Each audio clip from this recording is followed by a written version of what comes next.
you're doing your brand a service. You're actually slowly leaking fans every time you come on. That's So awesome. glad you volunteer for this every week. I love doing this. It's fun. Super fun. Yeah, If you lose a few fans, like, it's so worth what? it. You gain new ones. Like, if people unfollow you because of something you said, then they will take Also, all that let's they aim for can. about 30 minutes. 30? Okay, sure. I got to Zoom with shout out to Mike Wenger. I got to talk to him next. Yeah, 30 minutes. Perfect. Let's We go. got a lot on the docket today. Darshan, what's the first one, man? First of all, go follow Darshan, and if you're watching or listening, his link to his LinkedIn's underneath. You know what? Before we started, Dan, you actually came out and said I'm gonna lose followers. So I'm not sure I want to talk about what my LinkedIn is. They're gonna unfollow me at that No, point. they need to, like, these are new people. They will follow you to make up for the lost ones. Oh, We're okay, gonna piss some people off every time. So this is where we piss people off. Yes, weekly Well, habit. can I start? You may not have a job in like a year. That's true, Um, and ourselves included. Like, we are not immune from this. I'm gonna give you a little bit more wiggle room on that one. So I think the goal is gonna be develop your own brand, be your own boss. Right. Because if you work for someone, AGI is coming, artificial general intelligence, which means that a computer is going to be smarter than a human being. Right. And if But that's do you true, anticipate? So, if history is any barometer of like how to predict the future for our industry, I've been saying this since I started my channel. The one benefit we have of being in such a slow to adapt industry is we're not caught off guard anymore. Like, we'll see it everywhere else before it affects us. Do you think this will continue to be true, or is this time different? it'll always be true. However, I believe in a slightly different model, which Okay. is I think what we started off with was more clickbait by saying that, oh, you're going to lose a job. Truth is, we're probably going to land up being closer to the horse, less close to the horse buggy model, which is cars come in and horses go out, and closer to every technological change we've seen before, which is people will all level up and people will say, okay, you need to use AI. Now what So can the you do AI with is here to AI? augment us, not Correct. necessarily to replace. So I think if you were picking up phone calls, your job's gone. But now what can you do if you're not picking up phone calls that AI is not covering? That's your new job.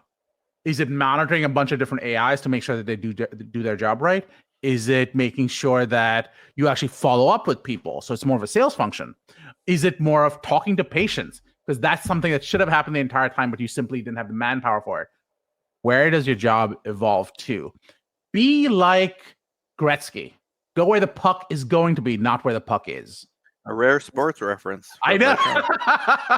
That's a good one. Okay, that makes everyone a little less there. So there's two things going on at the same time. There's this global outsourcing push, and there's this CTO need to find technology that will augment, not replace, the workers, the existing workers. Well, so I think it's going to be people will be replaced to the extent that you continue to do the job. It reminds me of like pharmacies right now, where pharmacies are closing because they're using the same model they used 20 years ago. And people are going, oh, pharmacies are closing. And I'm going, no, people don't want to leave their house. They're going, bring me my meds to my house. Right. So your neighborhood pharmacy may close. Pharmacies are adapting. Correct. Exactly. And as the those that don't millennials adapt will die.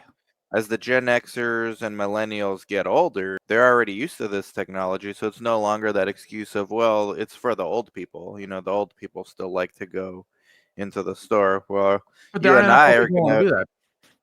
Yeah, there's not enough, and plus they're gonna die, and you and I are gonna be the next old people, and we're used to doing everything online. Exactly, and we're not even digital natives. That's right. Imagine that next generation after. The one my son will be born hopefully any day now, but this is the first year of the new generation beta, which is an awful name. But I know, right? It's like you're in progress. They're going to be AI native, is what they're calling them. Is that right? Yeah. Okay. It's wild, man. It's gonna be wild. I feel like you should rename it from like Gen Beta to like Gen AI or something. Oh, wait, we already have Gen AI.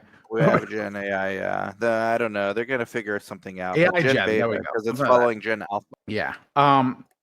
But does your son know how lucky he is to have the Dan Safara as his dad? Not a I'll Dan let. Safara, not the Dan Safara, the Dan Safara. I'll remind him constantly as soon as he's capable of understanding. See, here's the thing. I'm not sure I believe you. Again, before we started, you told me that you're one step above one cat. There's a cat that outranks you in your house, two dogs that outrank you, your Yeah, wife, and your to-be-born child. we have a parakeet, but she doesn't really count. So I'm No, probably the one somewhere other there animal you between the. outrank. Yeah, between the cat and the parakeet is like my hierarchy. At the office too, man. At the clinic, I'm like, I basically replace myself. Like, hey, you guys do your job. I'll see you. We'll let the numbers show what's going on. I'm here to put out fires, and that's it. So, I mean, in a way, it's like you're right when you say business owners. We're already used to replacing ourselves. Like we try to do that in our businesses. We build systems, That's right? yeah, scale. Speaking of ownership, how's Site Owners Academy doing? We have another student, so it's going slower Whoa. than I would like, but I think we're actually have to do our teacher of weeks one of these days soon. We Yeah, got to ask I Ashley. literally just got an email from Judy, which is why I said that. Ah, okay. So they know better than I. But yeah, I'm gonna be on one of these week one, principal investigator responsibilities. I'm with the great Dr. Al Jasirely, Oh, oncologist, hematologist in Hollywood Presbyterian, damn. Los Angeles, California. Shout out to Dr. Al. Dr. Al. Yeah. You never met him? I don't know if I have. I feel like I met Okay. someone, but I have a terrible memory. Yeah, he's a good guy to get to know. I'll introduce you at SOS. Oh, So I'm excited to come. Do I have a topic by the way for SOS? you do. Have you told me what the topic is? It's written down somewhere. I can't remember. Something about scaring people and losing followers. That's the goal. I'm We like the try to expert get on that. we The try to get expert on our how to lose Sean followers. less followers every year by like pissing more people off and scaring more people. Is that works? That's a good strategy. Yeah. How not to run your social media calendar and your Yeah, feed. because if you scare more people, yeah, you'll get more clients, but you'll lose more regular followers. So you'll actually have less followers but more clients. It's actually a Right. brand new model. We got to figure this out, man. Maybe something there. AI can never replace that. Not the way it exists right now. I'm wondering where it's going to take us. I mean, I think Did you we see have to Meta? stop. Did you see Zuckerberg's Meta commentary? No, tell me. The other day, this is related to this topic. The other day, he brought up that Facebook and Instagram is experimenting with AI profiles. So not I even did real that part. profiles. Okay, there are two different things. One is they actually threw it out. This was like this week, I want to say, where people are like, "No, I don't want your fake AI avatars talking to me. Right, I get too much spam already." right. But I think going back a few months, Zuckerberg came out. So, a couple of different things. This is becoming an AI conversation, which I was not expecting. But Everything is. so I just heard somewhere, those old ass Encyclopedia Britannica models. Yeah, I used to have them. Apparently they're worth like that concept is worth like $1 billion or something, is what someone said. Like that seems ridiculous. The book, Yeah, those books, the knowledge. like as the antique or something.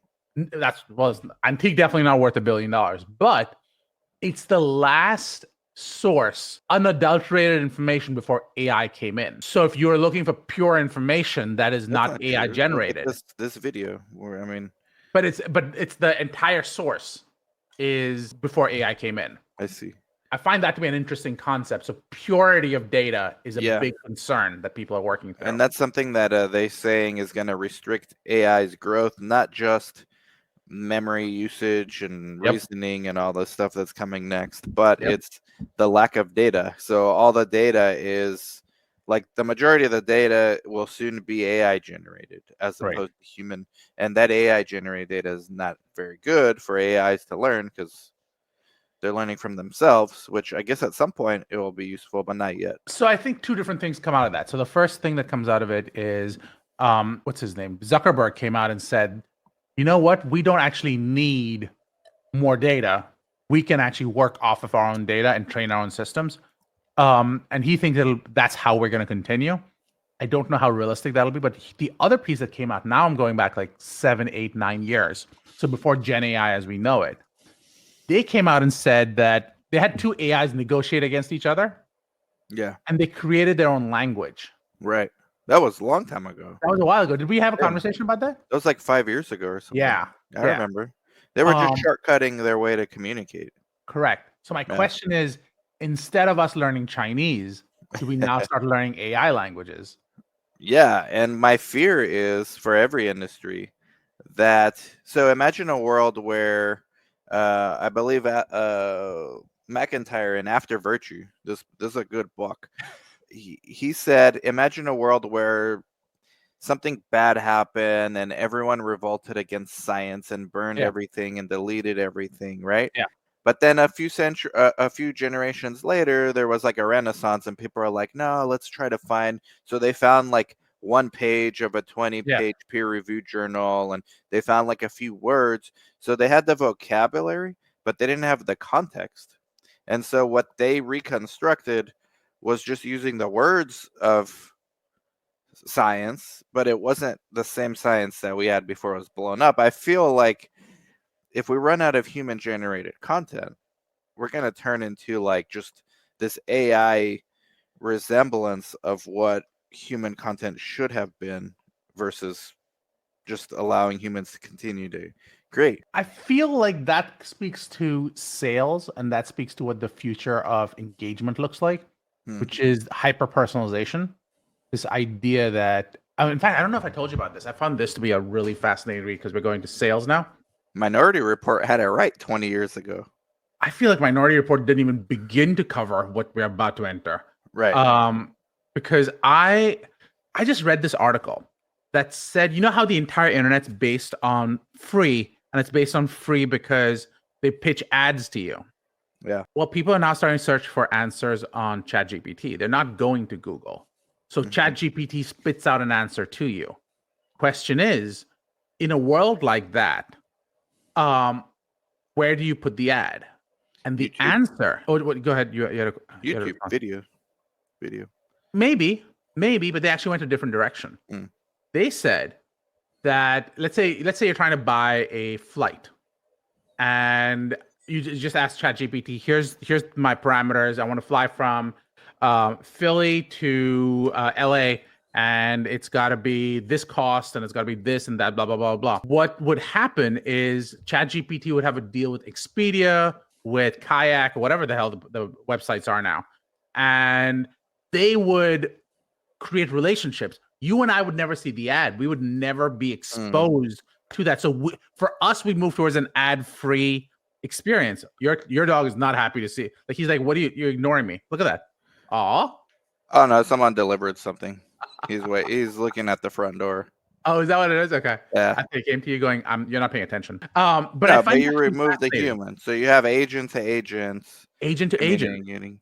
But it's not even just that, it's the sales. Now imagine, for example, I go, I'm feeling sick. What should I take? And it goes, here is the drug you should take, because Lilly had a deal with ChatGPT that outrode the deal with Pfizer. Yeah. Or here, which clinical trial should I participate in? Depending on who sells better to ChatGPT, their trial gets promoted above another one. I think that's fascinating. That's scary, terrifying. Is that, I mean, then related to that, like the FTC came out with something, no, that you wanted to talk about? Well, the FTC is coming out with a different discussion. But I think it's very much an anti-competitive transparency issue that's going to have to be covered by the FTC as we continue. But the FTC came out with the rule against non-competes. So the big thing, this is going back maybe 6 months ago, which now Joe Biden. I remember Biden did something with this too. Well, technically, it wasn't Biden. It was actually Lena Khan. And she's been. Well, we got her out of there, thank God. Well, see, I don't know. I don't know. A lot of M&As, a lot of IPOs. It's not a bad thing.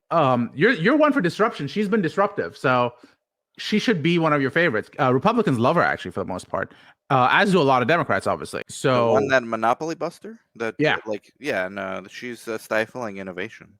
So all these small caps, they're worried about, well, who's gonna be left to acquire us? And now that she's gone, you're gonna see a lot more M&As, a lot more IPOs. yeah, but for what purpose? So I can talk about that. We'll talk about M&A and I don't know. IPOs in a I second. mean, the way I look at it is for the purposes of employing and creating value at the. No, that's not the part I'm talking about. Are they going to be disruptive by? So she was setting up more level playing fields, and the argument was that here's what could happen, right? Walmart could go in and say, "I'm going to buy up every single doctor's practice," and okay, you can go to any doctor you want. I own all of them. But initially, the way they'll drive them out is by going, I'm going to charge $0 for every doctor's visit. And for the Right. next 6 years, that's what they do. The next 10 years, that's what they do. Right. And then at some point, when there are no more doctor's offices, they go, every doctor's visit is now $2,000. What are you going to do? Right. Well, that's when new doctors come out and say, well, we have our own office now. And that's not how that works out because they'll just close it because they'll go, I can't make any money on this. Right. Well, that's So, already happening with large healthcare systems in underserved areas. and that's exactly the problem. So what Yeah. Lena Khan was saying, she wants to level that playing field. Sure. So, There was a little bit of overreach on her end, and it was stifling some of the early stage. Bless you. thank Some you. of the early stage startups, and it looks like that market's a lot healthier now that she's on her way out. What I think is interesting is the next phase. And what I mean by that is she's actually set up this new, and whoever comes in is probably going to build on that. A lot of Republicans were like, we think she's actually really good. But yeah, she's moving out. She came out and said non-competes should not be allowed. So doctors should be allowed to go wherever they want to Sure. in our world. Sure. Um, That's so, actually been something that a lot of sites, myself included, have had to deal with. correct. You know, we found a PI. Hey, you know what? I'm signed to this hospital. Yeah. They have non-competes. I'm signed to this university. They have non-competes. So it's stops the small person from trying to create. Yeah. Well, the question becomes in that scenario, she was saying get rid of non-competes altogether. Right. The court stopped her. Well, today, Jan 2nd, the FTC filed an appeal saying they should be allowed to have to stop non-competes. Interestingly enough, Pennsylvania at the same time has come out and said we're going to actually go ahead and have a law that says that you can't have non-competes for physicians. So Pennsylvania, and again, there's some issues with it and things that have to be worked out and blah, blah, blah. But overall, that's the general takeaway. So be clear that this is not legal advice. Put that out there. Yeah, definitely not, guys. But although everyone's taking notes. No, everyone's taking notes. But I think that's kind of part of the discussion, right? Which is where do clinical trial sites go? And what is the impact on the valuation of clinical trial sites if you can't actually prevent your doctor from competing? Yeah, I mean, and this is the strategy I've used is just make the doctors a partner, and I've done that. We have 5 different LLCs here in Yuma because to give each doctor some equity and their own thing and keep everything funneled back up to the mothership, but still allocate equity where you need to. So I've never believed in non-competes. I've never used a non-compete in my life, unless some lawyer like you gave me one. But otherwise, I didn't use it. I don't think you ever did, but No, I don't think I did. I never believed in I don't them. even know I if don't I've believe in actually them. represented you before. I can't remember. You've helped out with a couple contracts here and there. Have I? Okay, I don't remember that. Yeah, Okay. Chris and you were. Oh, talking okay. to them. But yeah, I've never been a believer of non-competes, and the companies that are, you know, and there's one big one in the industry that's a CRO that scares the shit out of every CRA or employee that ever works for them. Everybody knows who they are. Yeah.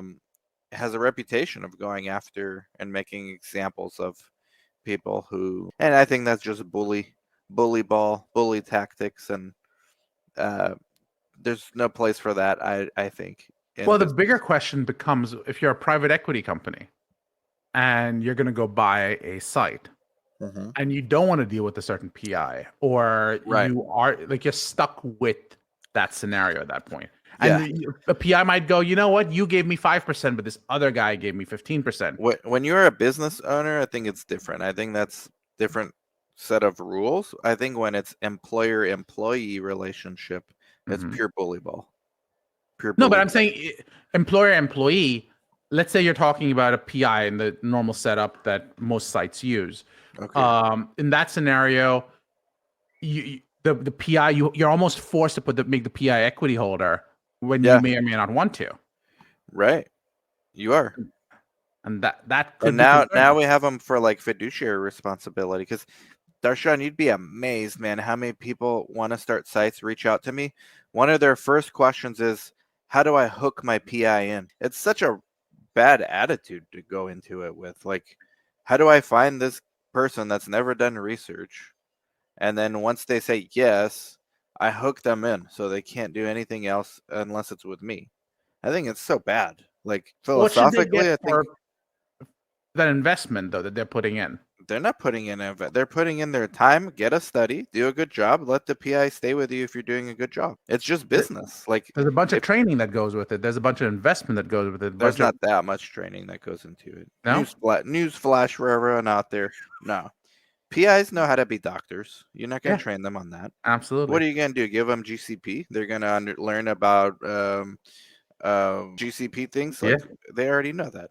Well, they don't. That's the funny part. I've had to go train PIs because of the mistakes they make. Because people treat GCPs like the practice of medicine, and those are two separate things Right. in Right. many cases. But at its essence, GCP is just you do no harm to patient. No, Even this actually, is I disagree. research. GCP is keep patient subject interest forward, which is not the same as practice of medicine to me. And I'll tell you why I'm saying all of this. Yeah. And GCP is often about following the protocol, Yeah, of course. Of course. while practice of medicine is not necessarily following the Of protocol. course. Of course. But a common denominator or It's first patient. principles, like Peter Thiel says, is Sh- no harm to the patient. Like, this is Sure. research, but you still do no harm, and the research does not come before the patient's safety or Agreed. well-being. Agreed. I mean, that doesn't. What investment, man? These guys are just trying to hook in these PIs and not let them work for other people. Like, it's terrible. I tell them all, don't. It's not gonna work. A lawsuit is gonna be like 100 grand. Oh, So more what? than Okay, that. let's More than that. more. Your PI leaves. You say, "Oh ho ho, I have a non-compete. I'm coming after you." They talk to Darshan. Darshan says, "Yeah, you got like 150K for this retainer, bruh. Just the retainer. You're not guaranteed you're gonna win." I Yeah. like, how is that? How does that make any sense except for the attorneys? Well, there's a way to address that as well, which is you just go, okay, here's what you have to pay me to get out of this contract. I'm fine with that too. Here's the investment I'm making. We're agreeing that this is the investment. Yeah, I just think there's so much low-hanging fruit. Like, don't even bother. We've had PIs don't want to work, and okay, Right. just move on. But the ones that do, we're like, you know what? You're a contractor now, but we're gonna make you a LLC partner. Yeah. And we're in this for the long haul until we become a site network, or we'll buy you out at some point. I mean, that's for later on, but for now, you're like a part owner with me. But now what happens in your version if you want to sell and they don't want to? Yeah, I mean, money talks. At some point, everyone's got a number. Yeah, but maybe your number is Well, earlier than theirs. the way I structured is the parent company, there's only one PI as a partner, and then each one has separate LLCs with PI. So they don't even have to sell out of theirs, and nothing really changes. The new Hmm. owner will own the parent company and treat things as normal. We actually made If like if they interesting decide to treat things as normal, as you put it. if they decide, yeah. And if not, they move away, or if things get complicated at that point, they call in Darshan. But at least you have a proven business at that point that works, that everyone benefited from. Not, Yeah. how do I hook in this PI because I found one that's willing to work with me. That's how you leave a bad taste in everyone's Yeah. mouth. Like, I think you need to work with doctors in a way that makes sense to them and look out for their best interest for sure. yeah, but it's a And look top out for your best frequently asked interest as question. well. Find that movement. Yeah. One of the most frequently asked question by like potential site owners. I tell them, why are you afraid they're gonna leave? Like, that means that you already know it's not gonna work out, or that you are lacking something. Because if you know it's gonna work, or you have the odds in your favor, you're not going to be worried about them leaving. See that reminds me of this whole argument against privacy. What do you have to hide? If you have nothing to hide, you should let me look. No, I sometimes just want to protect myself. Sure. I mean, they have the right. They have the right to lock in whoever they want. It's just not a good business practice, in my opinion. Not legal advice, but I'm not an attorney in the first place. You have a lot of opinions, though. Yeah, we got some hot takes, man. You've got some hot takes. Here's another question for you. What do you think about the fact that your friend, and I know he's like a close friend of yours, I'm pretty sure you guys have dinner all the time, Justin Trudeau just resigned today. He did? Yeah, you didn't know that? No, I haven't been keeping. You and Justin didn't hang out this evening? Like, good friend, man. Well, what can I say? I don't know anything related to that, but it's got to be the new regime coming in, or he got caught doing some shady stuff. So I was reading about this, and they were saying that, again, Justin's been prime minister for like 10 years. Yeah. And his own party was like, look, it's been 10 years. It's time to go. But I don't know what the impact of that is, because Justin came down and spoke to Trump. And I assume certain deals were made. Well, I'm maybe Trump or somebody in his cabinet said, hey, we got dirt on you. Resigns as unpopular Trudeau. Okay, nice, man. Well, congrats to the people in Canada. If I lived there, I'd be celebrating. Wouldn't you? Or you like the guy? I don't know enough about the guy to comment. Come on, man. No. This is not me like trying to putz out. The guy, I'll give you my gut check based on not knowing enough. Virtue signaling dictator. I think he virtue signaled way too much. I don't think he's a bad guy. In the end, I think bad? Here's where I come at things. I think most leaders, the vast majority of leaders, really are in it to make things better. I really believe that. And however, the only thing everyone differs on is the definition of better. So I don't think Justin's bad. Like, he may go, I want to benefit these people, and that's what makes the country better. Trump may say, here's who I want to benefit. That makes things better. And every prime minister, every president, they have just a different take. And that might be disruptive. And people would go, oh, you're worse. You're not worse for the country. It's just a different definition of better. And if you can see the world from that perspective, I think it makes things easier. So if you see this idea of, I want to protect, my big takeaway from Justin, from what I can gather, he's really into protecting the interests of minorities. He's really into but has he though? Well, I don't know. That's the thing. I don't know enough about what he does to know if he's actually sure. Which is a road paved with tons of corruption. Sure. Versus actually doing it. So here's my favorite thing, and you and I have talked about this with corruption, right? Just wait till Doge uncovers how much government waste, fraud, and corruption is going on at federal level. My favorite thing is, I love the Nancy Pelosi index. Have you heard of? You just follow her. She's like better than Warren Buffett. She's better than Charlie Munger. Rest in peace. I know. Got poor Charlie's almanac. I need poor Nancy's almanac. Exactly right. Like, I want to follow Nancy, but there's actually, I think the second guy is actually a Republican. So follow them. You and I are both no party alignment really, but there's clearly a new brand of both now after this election, and you think maybe that's good. Oh yeah, the Democratic Party's done the way it is. Socialism will come back, unfortunately, because of how we started this video with. There's going to be disruption, and that usually means people getting displaced. Mm-hmm. And then not just blue-collar workers, but white-collar workers are going to have, So, but I think socialism and wokeism have decoupled. And I think that those are going to go two separate paths. They were on the same train, and now they're going two separate paths. I found it interesting, going back to like 2016. I thought that the Bernie bros became this generation's Trumpers, which I think is fascinating. Man, it became anti-establishment. Yeah. An anti-establishment with a socialist or a capitalist, or critics would say fascist flavor. But it's still anti-establishment, which I guess is the important part.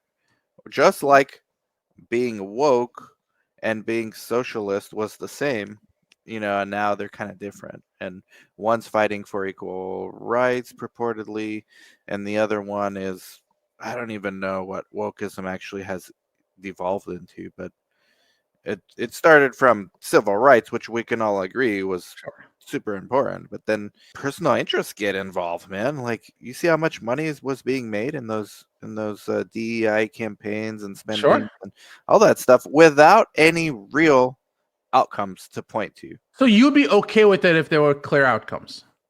If there were actually like objective improvement year Uh huh. over year, and like Yeah. this money's going into it, and this is what Right. happened, yeah. So you'd be okay with that. So your issue is with the methods, not the solution. My issue is Or with with the problem.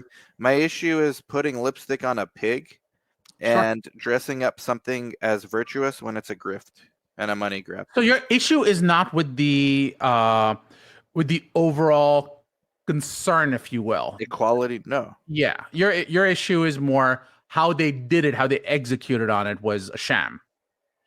Yeah, and Okay, fair enough. they appealed That's to a valid position. emotions rather than reason.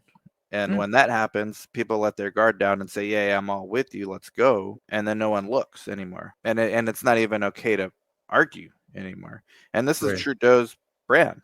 Like this Is was it? Okay. he jumped all over it. What do you mean? Is it? No, again, like I said, I don't follow. That's It's not like literally anyone's sitting here his following platform. Canadian law or Oh, well, you Canadian don't need to law. follow Canadian law to get a gist of his brand. I don't follow Canadian law either. That And guy's yet a you have an grifter. opinion. Of course, the guy's a big grifter, man. Look at what Canada's worse off than the US as far as their deficits and all those things. Are they? I didn't know that. Yeah. And Okay. their GDP growth and all that, it's non-existent. Yeah, but you can't really use that because I feel like the U.S. is supercharged. That's right. If we go like 2 to 3% a year, it's been what we've been getting here. Yeah. If now AI somehow gets that to 3 to 5, Yeah. it I doesn't think seem you don't want that though because that's inflationary. right, right. And then so rates will go up and all that stuff. But if Right. you do get it to, let's say you double GDP, right? Mm-hmm. You don't get there without displacing a lot of people. And I do think socialism will make a comeback. Sure. The question is, to what end? I feel like you and I have had this conversation. We've alienated a lot of people in today's conversation already. I can tell. I don't think so. I know people, I'm part of Latinos in Clinical Research. We talk about this diversity stuff all the time. I'm not saying There's, you didn't. there's no there's no objective and since all this trillions of dollars have been put, maybe I'm basing it on billions, a not different trillions. measurement. My metric is the fact that we got no comments today. Yeah, it's a Monday morning, man. It's like the first normal work week of the day. I didn't even notice that. I thought we were just solo. I forgot we're live, man. I love talking to you though. Yeah, Um, it's fun. You just well, gotta the admit big thing when is I don't even know if I Trudeau's can a talk to you grifter. next week because next week you could be Daddy Dan. That's right. It could be this week too. Like that's Well, why I I meant figured you would be Daddy Dan next week even if it happens this week. Yeah. I mean, exciting times, man. And So how long Generation do Beta's you here. get 6 weeks off pregnancy leave? Nah, I'm just working from home. Like, I'm not at the site anymore that often. Uh, put out fires. I basically go to put out fires or to motivate people. Like, hey, why are your numbers down? What's going on? Are you giving it the old college try? Or what are you doing? Like, get under the hood a bit. Because Okay, unlike Trudeau and them, we are responsible for our revenues and the incomes we generate. that's right. We That's right. have objective analytics we look at and say, well, we're actually not improving. So let me fix something. Got it. We are past our time though. We both lost like maybe 5% of our following. Congratulations there, Sean. I don't think so, man. I think Dude, most it's people totally would good with me because agree. we had fun. I had fun doing it. I think most people would agree. My biggest gripe is this DEI stuff since 2020 and no CROs. Like it was the CROs trying to hire, more diverse Yeah. employees. And they did it because it looked good. And then what actually happened in the last 2 years when people kind of stopped looking? Mass layoffs, So it's like it was more for show, I feel, than actually sustain changes. And Well, I I think, think Colette came out and asked about forcing a coordinator to sign a non-compete. yeah, it's I bullshit. think that may become that's what the FTC is trying to get into and evaluate whether that's appropriate or not. I think it's bullshit. I mean, you wouldn't even Well, enforce that. What's a coordinator going to go to another site? Okay, have fun. They suck. well, I think Subway was enforcing that for people who are making sandwiches. So that's where Yeah. this all started. Here's the real question. People I think like we to need to come back. control other people. I think it's wrong. Here's my thought process. I think you and I need to do an additional conversation because we need to talk about cost plus model pricing. I hate Uh, that. I we mean, need to that's going to talk about go away. collecting, and we not need to continue the conversation on non-competes. RIP to the CROs with the cost plus pricing model. I don't think cost plus is. I believe in the value-based model, Sure, everyone does. So does Trudeau. but I actually try to get that from my client. No, well, of course that, but doing it versus saying it are two different things. And it sounds nice to say, but to actually pull it off is hard. By the I've way, been shout doing out it. to you and Edie, man. That was a good Thank 5-minute video I watched with you guys. Oh, over the good. weekend. We're doing some more about. Stay tuned. We're doing one on how to start a clinical trial site. Good luck to So- them. Rule number 1: give a non-compete. Hook in your PI. Get him for all he's worth. Okay, we got to call this, but Mr. Safara, Carney Nation. when you when you're doing daddy daycare, let us know. Could start as early as today or next week. I'm excited, dude. Really am. Congratulations. Everyone, man. please first mention and reach out to Dan and congratulate him preliminarily. There you go. That's the word There for you it. go. Thank you, man. It's gonna be a Congratulations. good year. This is going to be a great year. Thank you, everybody. Go follow Darshan right now. Subscribe, and like, comment.